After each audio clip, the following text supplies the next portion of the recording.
Hi, I'm Logan Newman, and if you know one thing about me, you know that I like to make things that are different. I really like to make things that have multiple purposes, and this is one of those. So, looks like a nice little desk, little console, whatever you want.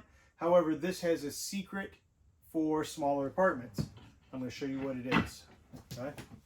I originally made this design a couple years ago for friends of ours in New York City who wanted to have a place to eat dinner as a family, but they needed to conserve space. So the idea behind it is that obviously the tabletop folds and unfolds and the benches nest together, all of which goes from a 50 by 30 inch table down to a 50 by 15 inch space.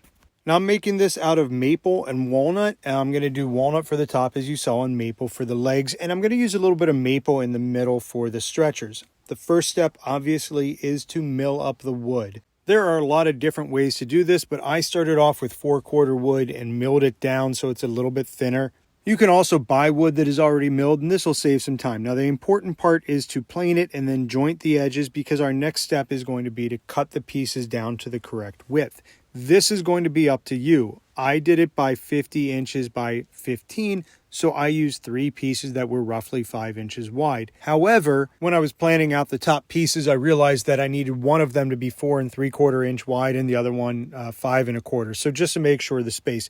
Either way, what I'm doing is I'm milling up the top and laying out all the pieces first, and then I'm going to go and do all the bottom part and the legs and the benches, everything else afterwards. Obviously, once you have the pieces all milled up, you're going to want to lay them out and figure out how you're joining them. Now, different ways work for different people. I have the Festool domino, so I'm going to use a domino to joint these and hold them together. It doesn't provide any strength to the top, but it does make it easier for me to join everything and make sure it's the same level. You can use a biscuit joiner for this, or you can just glue them up without it. It doesn't really matter.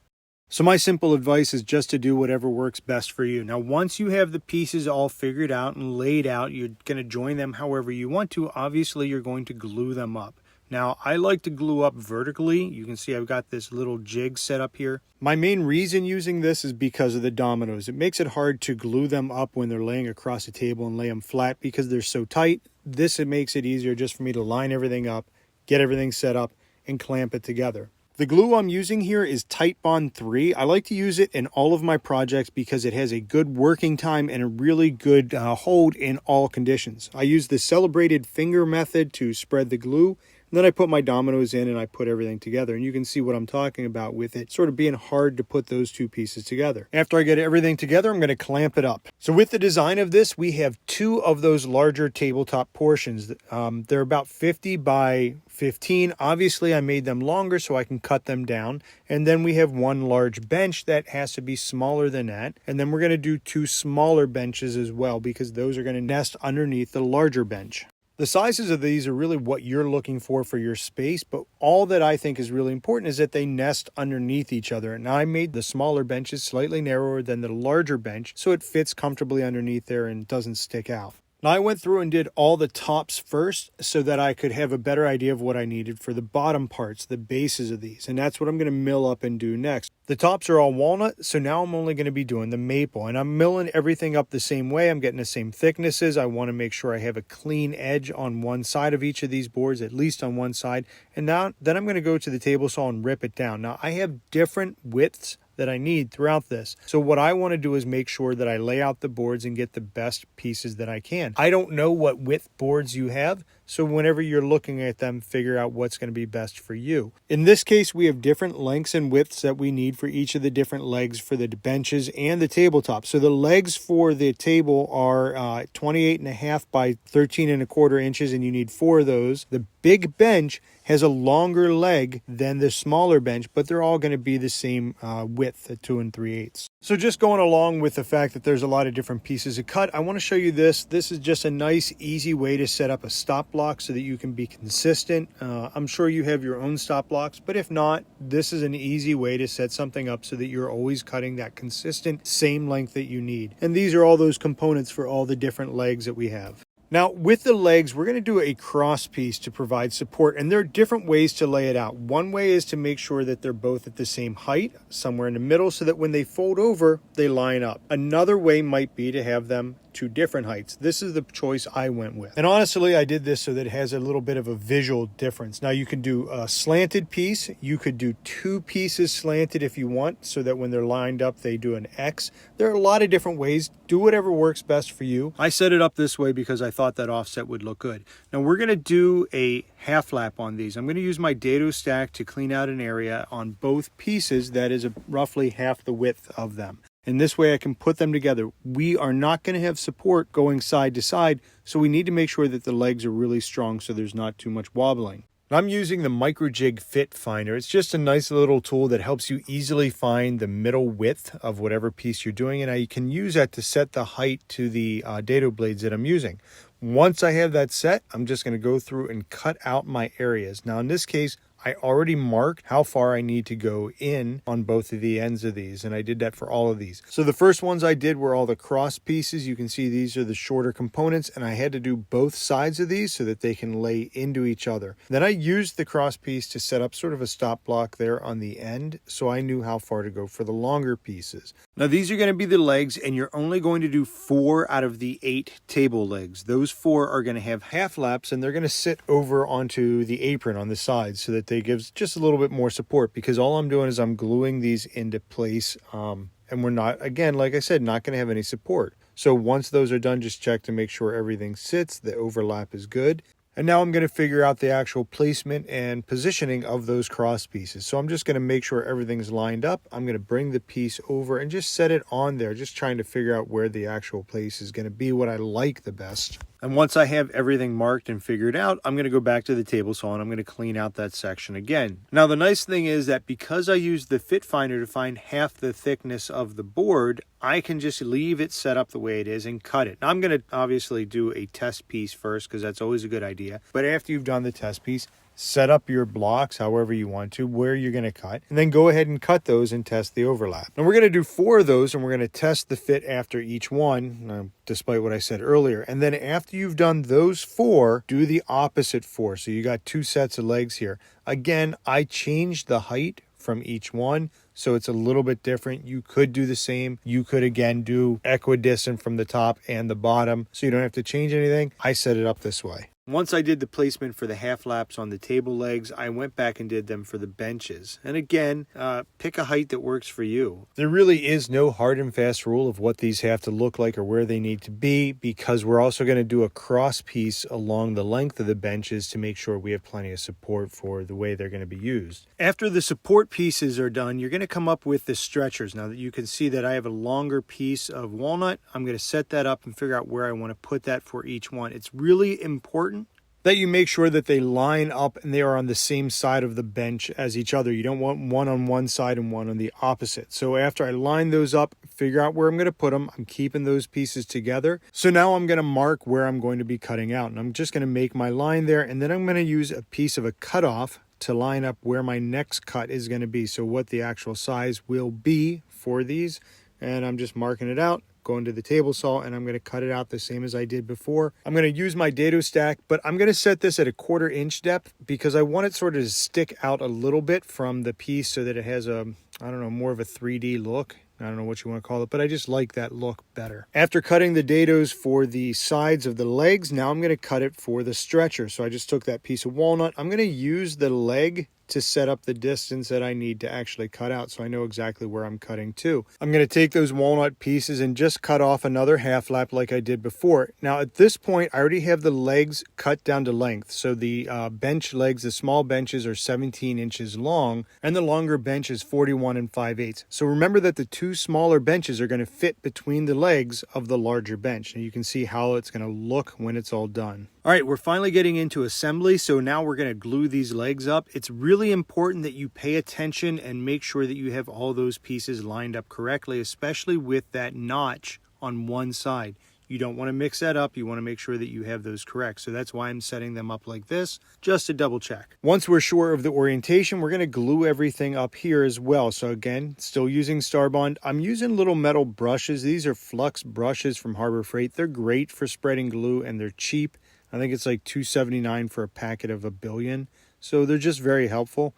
I use this to spread the glue. I'm going to put everything together and then I'm going to clamp it up. I clamped up the sides first to hold it tight, and then I brought out a square to check square on all the corners and make sure everything was good. After I had everything checked and I cleaned out some of the glue, I went and clamped the top and the bottom tight to make sure everything stayed obviously tight as the glue dried. One thing I would recommend doing that I did not do was add some pads or something in between the clamps and the body so you don't damage anything. So I did all the legs at the same time. I clamped them all and then let them dry, and there's all of them. Once they were dry, it was time for sanding. Now there's really a couple different ways to sand. You can hand sand all of them. You can use a drum sander and then sand, whatever it is you want to do. I just wanted to point out that there are plenty of options. Either way, you're going to have to do a bunch of sanding to clean up the marks and everything else. After working on the legs, I worked on the apron of the table. Now, in this case, what I'm going to do is I'm going to have 2 long pieces along the bottom and those 4 pieces along the middle. This is going to help give support to the legs and keep the piece from twisting.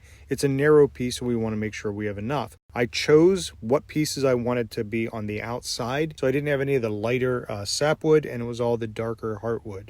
There are a lot of different ways that you can join these pieces. I chose to do pocket holes because they're quick and easy, and they're all going to be hidden underneath the body anyway, so it's not that important. But I also wanted to do pocket holes to attach the front apron, or the piece you're going to see, to the top piece, and that's going to be a very firm connection. Again, I want to make sure that there's no twisting or racking.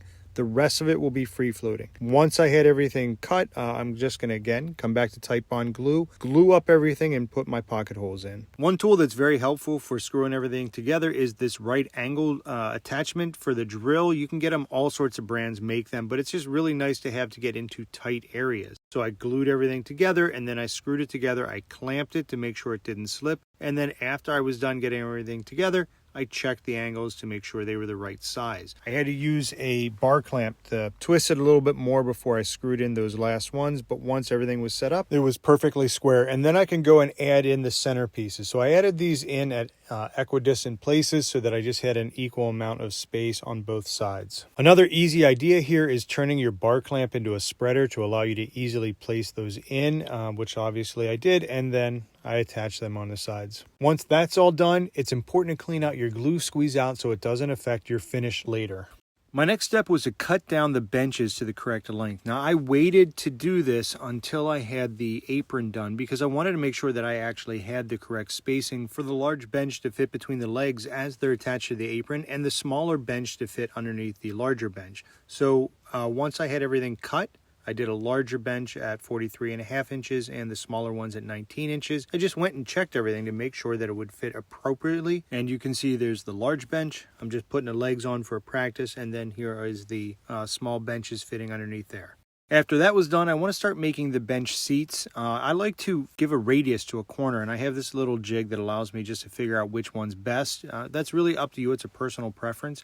I rounded over each corner using the template and my router just to get a nice round edge. I did that to all corners on both the small benches and the large one, and then I did a round over along the edge. A little trick I want to point out here is that I did the edge grain along the sides first, and then I did the end grain second. That's because I don't want to tear out when I'm going along from one corner to the other. It's just a nice way to make sure that you don't have any issues. After the small benches, I went and did the same thing to the large bench, using the same template, getting the same corners. That way everything sort of matches up. And then I went and did the round over on the sides again. Only did this on the top for all of them. I'm not worried about the bottom of it. I just want to have a nice comfortable place to sit, which is the reason why I'm doing it on the bottom of the apron as well, so you don't hit a sharp corner with your legs. All right, now comes the important stuff. We want to add the hinges into the legs so that it can open up. I'm using these 180-degree hinges, and I'm going to find out exactly how far to go using this woodpecker's paoli square. There are lots of ways to do this, so don't feel limited by the tools you have.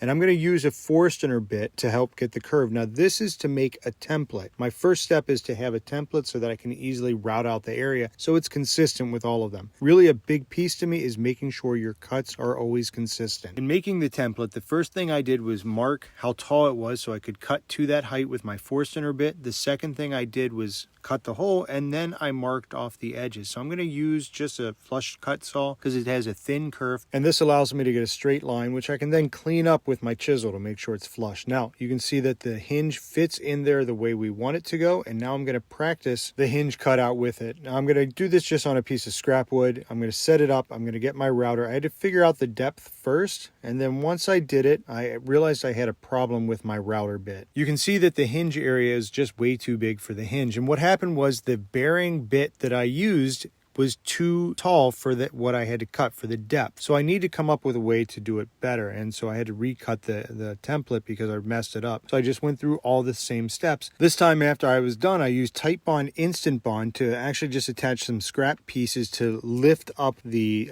template enough that I could fit my bearing bit in there the appropriate height, cut out the space. After I did it on the practice cut, you can see that everything worked out really nicely. So we have the template made, and we're going to use that a lot. The first place we're going to use it on is the legs. Figure out your height, where you want to put the hinges on the legs. Now, I chose to do it about 6 inches up from the bottom and 6 inches down from the top. And I measured that and got everything set up. And then I used my router bit to go in and clean out the area. And I started both sides so that I didn't have any tear out when I came out. After you do one cut, you're going to need to go and do it a second one deeper. Now, I set these up already, so I knew exactly how much deeper I'm going to have to go. The second cut needs to be a little bit deeper for the hinge part of it to actually open up. So you need to go in just a little bit and not the full length of the hinge cut. After the router bit, I cleaned it up a little bit with a chisel to make sure everything's straight. And you can see this is what it looks like, and the hinge fits in perfectly. So after you're done getting the hinge in, making sure obviously that it fits, go ahead and do the other part of the leg and go and do all the legs. Now, I do want to point out that this is another place where consistency is important. You really have to make sure you keep those holes in exactly the same places.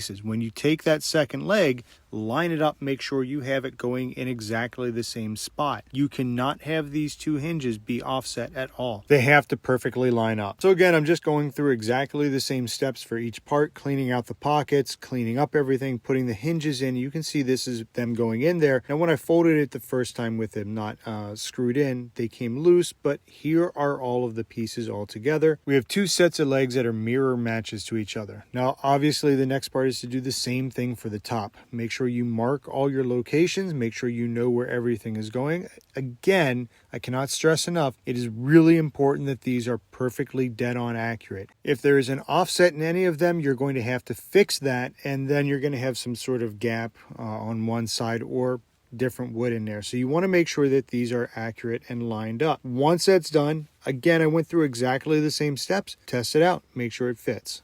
All right, after this, we're back to the router to clean up the edges. So we're going to round over the top part of it. You can round the top and the bottom, whatever works best for you. I rounded those over. I made sure everything was nice and smooth. And then I rounded the edges of all the stretchers for the benches because I forgot about those. Now, after all the fun with the router, we're going to get into everybody's favorite piece, which is sanding. So we really have to sand everything, make sure we're all clean and smooth. You know how it goes. So that's going to take a while. Enjoy some music.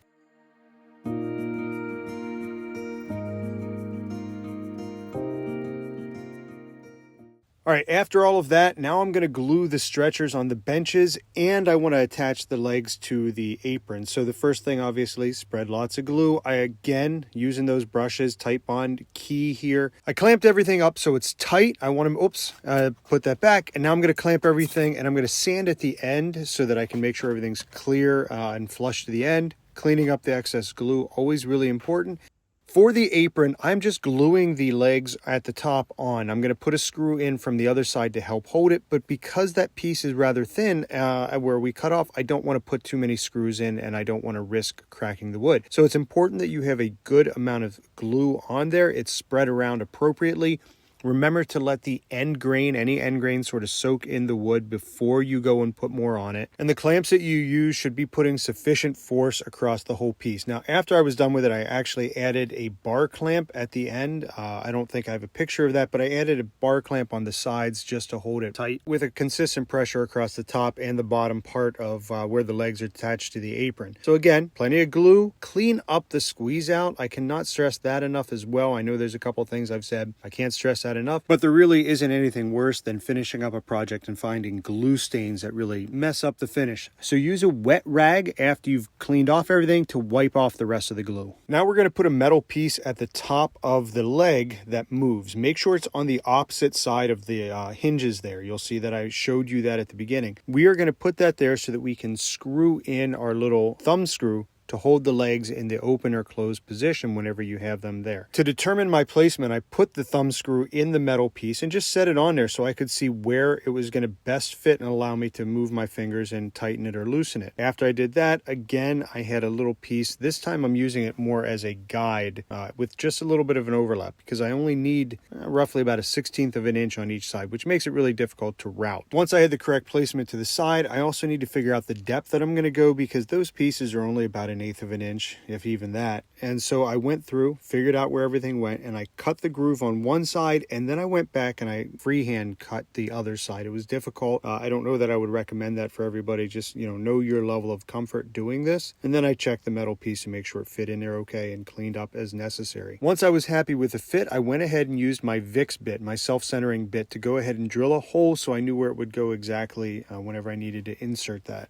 And speaking of doing holes, now I'm going to set up for my figure 8 fasteners. Now, I like to use these on the sides where I know that the wood movement will be along or perpendicular to them. It doesn't make any sense to use those somewhere where it's going to be parallel. You want the wood to move against it and pull it left and right. So I just drilled the holes, got everything set up, made sure I was ready, randomly picked about 1 inch on the sides, and then I just went and checked each of those pieces. Now, I used the same figure 8 fasteners for the benches as well because I want to make sure I get a really good connection between the top and the leg because again, I don't want these to rock back and forth. I don't have the space to put any angled support, so I just need to make sure it was really strong. Okay, so we're finally at the point where we're starting to finish the project. Now, I like to use tried and true Danish oil. This is one of my favorite finishes, and it just really brings out the grain. There are tons of ways you can finish this. You could do Rubio monocoat or something similar. Rustic Lumber has a really good finish that's similar. You could do an oil-based polyurethane, a water-based polyurethane, a mix of the two, which is the oil modified. I really like those. What I like to do is I'll do the tried and true Danish oil, and then I'll put a finish over top of that. One of the nice things about this brand is it's about 8 hours until you can recoat it. So after I put it on, I wiped it down, I let it cure for about 8 hours until everything was ready, and then I sprayed lacquer because it was a nice day and I was able to get this set up. So I've got a nice spray system. You can use rattle cans. I always recommend the Minwax brand of spray lacquers because they have an adjustable nozzle that is less like a shotgun and more like a very specific spray pattern. So it's very helpful. After I did everything else, after I got everything sprayed and it cured,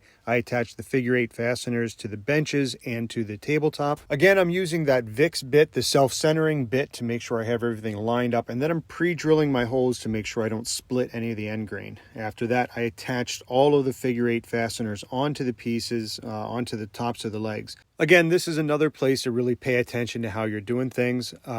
There are 3 benches, all of which should have the same orientation, unless you messed up like I did, where thankfully I did the same orientation for the 2 smaller benches and the opposite orientation for the larger bench. It wound up looking really nice, and I'm glad I did it that way, but just important. Now I'm attaching those figure 8 fasteners to the bottom of the bench top to get a really good connection. Last piece I'm going to do is I'm going to add in just some little plastic feet to allow this to slide easily on the floor because these benches are going to be slid around a lot. They're going to need to slide underneath the main part and back out, so I want to make sure they slide and they don't scratch up. Just pre-drill some holes, nail them in, and now the benches are done. Now it's time to move on to the table legs. I chose to do the loose leg first and then take it over to the finished piece. So I inserted the hinges, I did a VIX bit again to get the holes, and then I screwed them in place. After I had them in on both sides, I took it over to the finished piece and set the mating piece of the hinge in the opposite hole. Once everything was there, I made sure everything was tight. I used that VIX bit again to just drill on the outside holes. And the only reason I really did that is to make sure that I had support when I glued or screwed all the other ones in. This just made it easier on myself. You can see I'm holding everything tight, and then I'm going to go back and double check. Once I was satisfied that everything looked good and lined up, I went back and used my VIX bit to do the rest of the holes and screw those in place so that it was firmly attached. Obviously, I did this on both sides, obviously checking orientation. Once I was done, on, I was able to sit it down, and you can see I had to check that, but it swings nicely. Final piece here is to attach that little metal piece we already looked at before. We pre-drilled it, so we screwed it in place. All right, another big piece here is making sure that the legs are adjustable in height. Because it's got to move, it's got to have some wiggle room basically to allow it to slide. I use these metal adjustable feet with threaded inserts. They're really easy to use, but there is really important stuff. Now first, I decided to countersink the plastic part so that it went down below the wood. So I used a Forstner bit, set up everything, and then I cut it. Here's where I messed up the first time, and I'm showing you the mess up. I accidentally put them exactly the same place. So when the leg closed, the metal pieces hit each other and it wouldn't close. So I had to go back and redo 2 of them on the outside. So make sure that you're doing an offset there so that when they do close, they don't hit each other and you can easily adjust the legs. And this is what I'm talking about that's wrong. You can see how they hit each other. So that's the new offset. I had to drill the holes, put new threaded inserts, but everything lines up the way it's supposed to. I did one side and then I was back to the other side. Thankfully, I hadn't drilled those holes yet, so everything was fine. Once all those feet were in and everything was accurate, I turned it over, played around with it for a second, and then I went back to putting together stuff. So I'm using the figure 8 fasteners on the top. I've already pre-drilled all my holes, so I'm just screwing it in to make sure it's ready to go. Again, leave a little bit of play with those figure 8 fasteners. You want them tight enough that they're going to hold the piece down, but loose enough that it can move a little bit with the wood changing. Now, we have the tabletop and we're going to add our hinges in there. I'm going to do exactly the same way that I did with the legs. I'm going to put them in place. I'm going to pre-drill on the outsides first, just to get them in place and make sure everything's set up. I'm going to put my screws in, and then I'm going to double check and make sure everything's tight. I did all the hinges on one side first with that outside screw, then I went back and did the other side. After I was done with that, just going ahead and hitting the VIX bit and pre-drilling, getting all my holes lined up and getting everything together. Screw it nice and tight so the hinge heads are level with the top of the hinge. Now, one of the things I did afterwards, and this is up to you and your OCD-ness, I went back with a screwdriver and I turned the screw heads left or right so that they're all lined up and going in the same direction. Do you need to do that? No, but it looked nice. All right, fold it up, looks good. Turn it around so that I had the right side, and I'm going to bring that base on it and I'm going to attach it. Now remember, we have one side of that has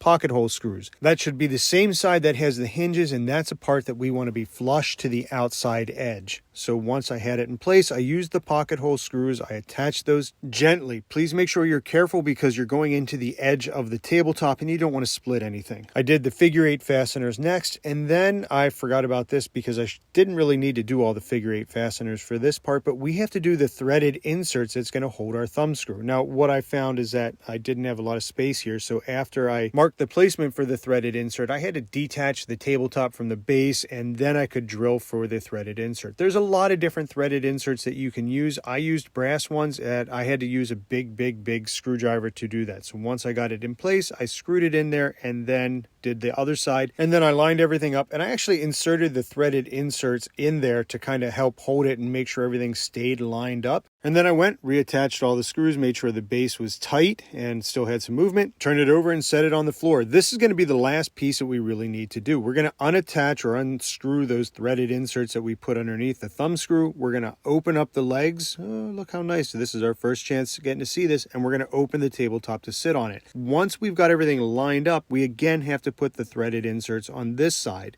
Kind of nerve-wracking because, you know, if you mess that up, it looks ugly. I used my chin to help me hold the table down while I did it, but again, using that VIX bit to get started. And then I actually used a larger drill bit than I needed just to get that top piece started, because what I found is that there's peeling up at the top whenever you do the threaded insert. So I did first with the other one, then I used the tape on the drill bit to get the correct distance or depth, and then I just screwed it in place, which obviously, like I said, that's the hard part. And again, there are a lot of different types of threaded inserts and a lot of different ways to insert them, but once those are done, the table's done. This is what it looks like unfolded, and whenever you close it up, again, fold the top, fold the legs over. You're going to be able to put the benches underneath that one area. All the benches will fit, and then you are going from a larger dining room table to a smaller side table. Thanks for watching. I really hope you found this useful. All the dimensions that I used are going to be in the description, and build plans should be coming out soon. Thanks for watching this.